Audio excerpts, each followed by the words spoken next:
Bom, eu vou ler um texto que eu acabei de publicar no meu blog, que eu considero importante divulgar em vídeo e ler do ponto de vista histórico, informativo da informação histórica, e cujo link do texto no meu blog está aqui na descrição. Pedro II se encontrou com Nietzsche? Não. Tem muita mentira e idiotice nesta rede. Por isso evito acompanhar e me deter. Esses dias, alguém compartilhou que Pedro II teve 5 horas de conversa com Nietzsche na Alemanha. E estaria registrado no diário dele, num dos diários do Pedro II, num dos museus reais do Rio de Janeiro. É risível, mas não consegui rir. E que se corresponderam até a morte. Sobre as cartas, ninguém sabe, ninguém viu. É muita enganação, alienação, burrice. As pessoas não vão checar, não questionam. Comentei na publicação do Facebook. Os administradores da página do Pedro II excluíram meu comentário e me bloquearam. Só por isso já se vê que não são comprometidos com os fatos e que são partidários. Esta historinha fajuta só pode ter sido inventada pelos viúvos da monarquia. Gente que quer colocar no poder aquela família infecunda e inútil que vive lá no Rio de Janeiro. Ou melhor, uma bolha que já estourou faz tempo no século XIX.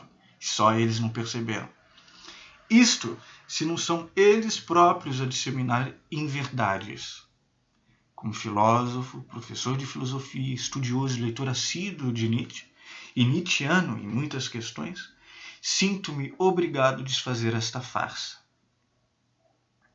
Primeiro, e basta se informar em fontes fidedignas, Nietzsche passou a maior parte da vida adulta, na verdade, fora da Alemanha, principalmente na Itália.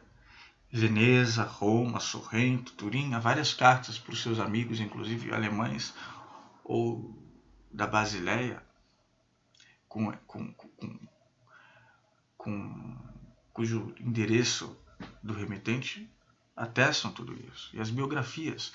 E um pouco na Suíça, onde foi professor na Basileia de filologia, até se aposentar por problemas de saúde e empreender um itinerário errante nômade fora da Alemanha, retornando somente quando teve seu famoso colapso mental agravado em Turim, passando a ser cuidado pela irmã. Estará em qualquer de suas biografias, para falar de uma nova filosofia que flerta o tempo todo com a imanência, com o corpo e com a sensualidade, preferiu lugares quentes, marítimos, solares. Agora, vale lembrar que, para mim, Pedro II, como escrevi tantas vezes, representa o que há de mais atrasado, oligárquico, indolente, escravista e elitista na história brasileira. Ele é o epítome da direita conservadora brasileira. O falimento, a falência proposital do Barão de Mauá, homem branco com projeto industrialista a nível nacional, que acabaria de vez com a escravidão, vide o exemplo da Guerra Civil Americana, né? Industrialistas do norte contra os escravistas do sul, e vencem os industrialistas do norte. A partir daí, da vitória do Lincoln em diante, os Estados Unidos explodem no mundo. Acabaria com a escravidão e com a monarquia. É apenas uma das tantas provas disso. E assim, este país foi o último das Américas a abolir aquela crueldade sem tamanho. Uma abolição desleixada, aliás, conforme historiadores contemporâneos atestam. E o imperador desnecessário e careta? Sim, pois basta ver que as suas cartas, até mesmo para as mulheres, eram meros relatórios técnicos, prolongou até quando pôde a sua estadia aqui.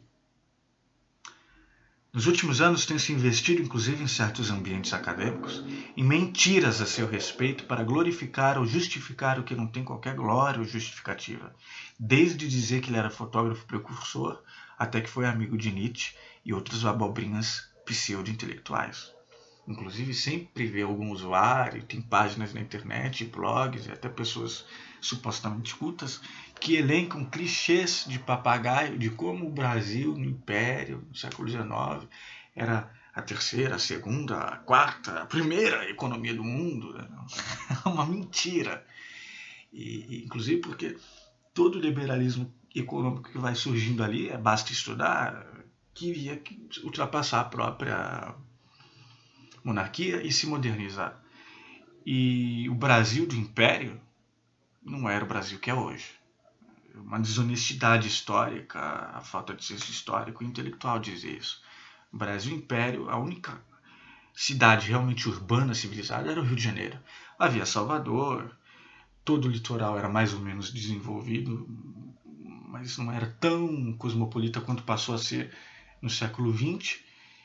Mas o Brasil era muitas florestas, muitas províncias, e não tinha este caráter nacional, continental que tem hoje, geograficamente, e como sentimento mesmo de brasilidade.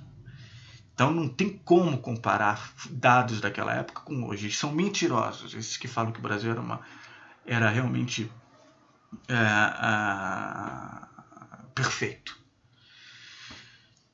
Anos atrás coloquei no meu canal do YouTube trecho da entrevista com o poeta Décio Pinhatari, no Provocações com Antônio Bujan, onde ele justamente diz essas e outras coisas. Vou deixar o link aqui na descrição, e está neste meu canal. Há coisas boas no Império, há coisas boas em qualquer período, né? Não vou discutir isso aqui, mas a figura do Pedro II me incomoda profundamente. Ele é o epítome do conservadorismo direitista brasileiro. Enfim, prefiro 1000 vezes seu pai, Pedro I. Malgrado todos os defeitos que possa ter tido, muitos deles documentados por seu braço direito e meu conterrâneo José Bonifácio, tinha dotes culturais e artísticos. Parecia ser um tipo bem latino, possível não ser tendo como mãe a Carlota Joaquina, mas sobretudo porque é figura libertária, histórica, política libertária, tendo proclamado a independência do Brasil e implantado o liberalismo em Portugal contra o despotismo.